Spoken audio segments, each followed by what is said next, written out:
All right, Sam, it's signing day, national signing day, at least the first one, and Michigan got a lot of good players today, especially on the defensive side of the football. We gotta talk about this.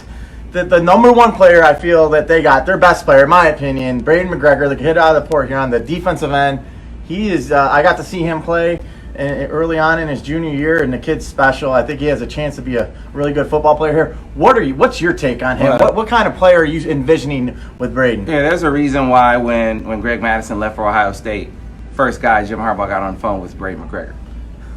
There's a reason. Right. I mean, the dude, he brings you, he's 6'6", 260 pounds at this point, and you talk about him as a defensive end. You watch them run around. Michigan is saying, hey, let's see where your body goes. If you stay the same size, we can see you being Josh Uche, right, and being a Sam. So he could be a Sam. He could be a strong side end. He could be a weak side end. I mean, you could play him in a number of ways. You watched him play him in middle linebacker. Yeah, I mean, he was the best player on the field, it made sense, right? They put him in middle linebacker and just let him make plays. Yeah, as I look at his body and where it could go, you see a lot of Aiden Hutchinson. Yes, absolutely.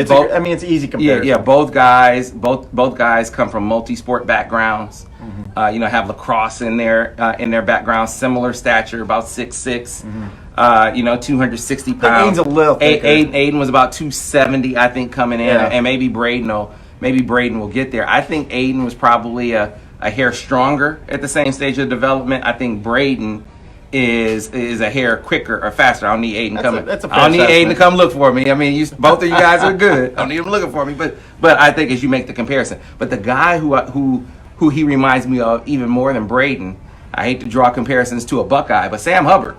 Remember Sam Hubbard? Yeah. Played for Ohio State.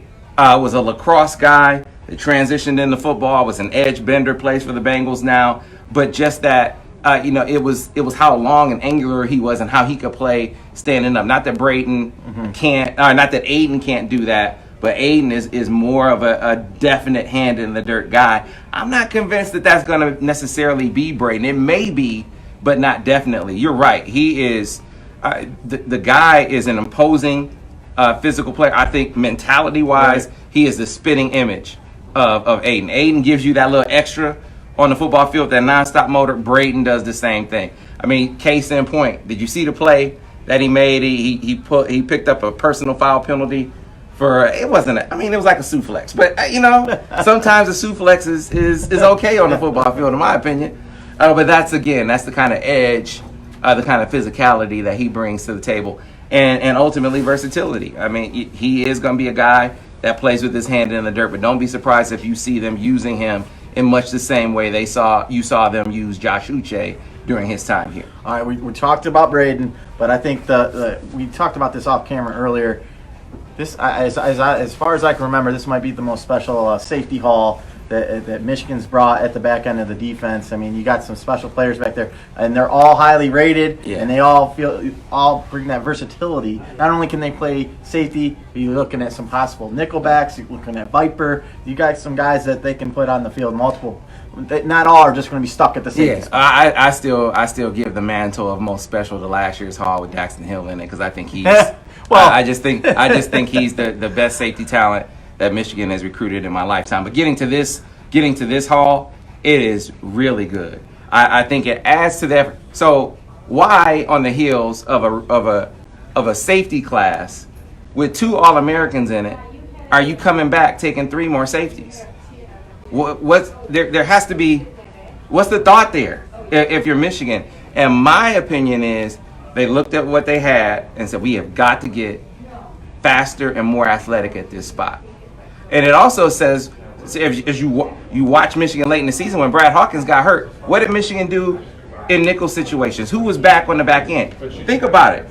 It wasn't one of those backup safeties from the bench. Wasn't any of those guys. It was Vincent Gray. That's who they had on the back end in nickel situation. So that tells you that they saw, we have got to fortify our safety ranks. We got to get faster and more athletic because of how they tax those positions. You put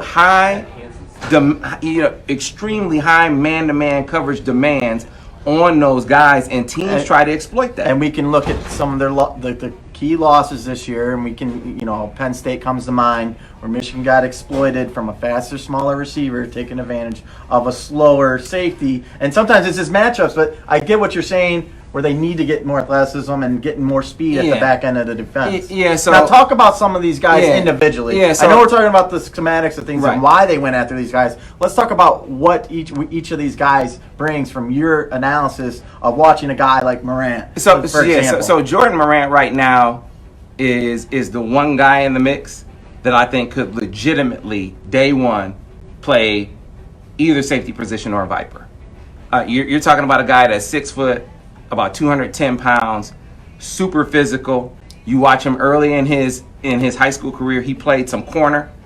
So what that says to you is his hips are pretty good. Now he's not a burner.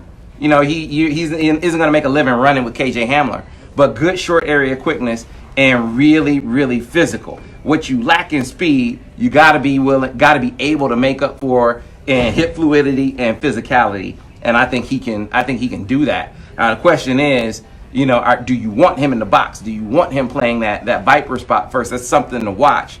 But again, like I said, I think he could play any of them.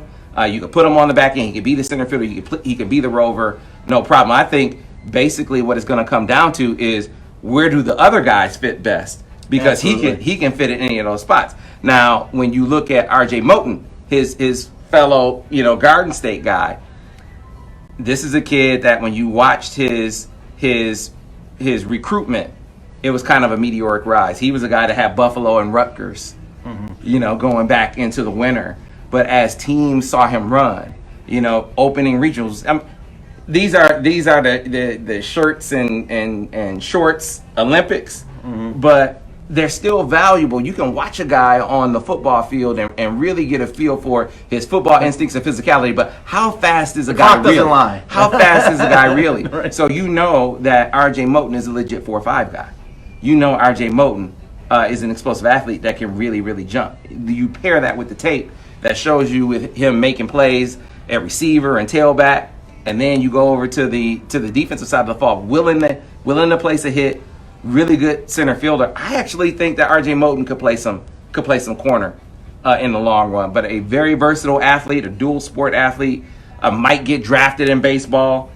Is gonna play baseball at Michigan. If he doesn't explore the professional route. So I think that this is a guy, again, from a free safety standpoint, really, really fits well. And then Makari Page. Where Makari Page comes in with an advantage over his two safety cohorts is he's very familiar with this defense. Ron Bellamy, former Michigan Wolverine, head coach at West Bloomfield, Makari School, got his defensive playbook from Don Brown. The defense they run at West Bloomfield is based on Michigan. They have the free, the rover, the Viper, and Makari has played all of those. Now, he's a lean guy. He's going to add some more mass to his frame. We have seen him pack on about 15 or 20 pounds and not lose anything in the way of speed. But the question with him is how much bigger is he going to get? If he adds another 25 pounds, he has the frame to carry it. If he adds another 25, 30 pounds, you can see him, I think, being a Viper. Otherwise, I think you see him lining up at one of those safety positions on the back end, and we'll see how it shakes out from there. But like I said, Jordan Morant is the truest chess piece of them all. Where he winds up, I think, truly is a byproduct of what happens with those other guys in that safety room. Lastly, and we mentioned this on the offensive piece. Who's the sleeper? Who's the late riser in this class? Before we wrap up the defensive Yeah. I mean, I would probably go with R.J. Moten. He would be a huge candidate for a guy that's. Then give me another name because we need to talk about Andre Seldon. Okay. And so we should talk about Sel because you mentioned those guys that Michigan's had problems with in the slot. Guys like KJ Hamler, for instance, the guys that you see at Ohio State. And Andre Seldon is a coverage asset. He is not a guy that coaches right now, and I don't want to pigeonhole him, but they'll look at his stature and say, I don't know about putting him on a corner every down. Now maybe he'll grow there. Again, I'm not saying he can't do it, but right now what he can do is you can put him over a slot, and he can hang with any of those guys in space. Extreme inline quickness, great coverage instincts, really good recovery speed. His short area quickness and burst. We watched him at the Future 50 down in Orlando last year, and I thought that was one of the impressive things against the number one receiver in the country, in Julian Fleming, who's a big guy.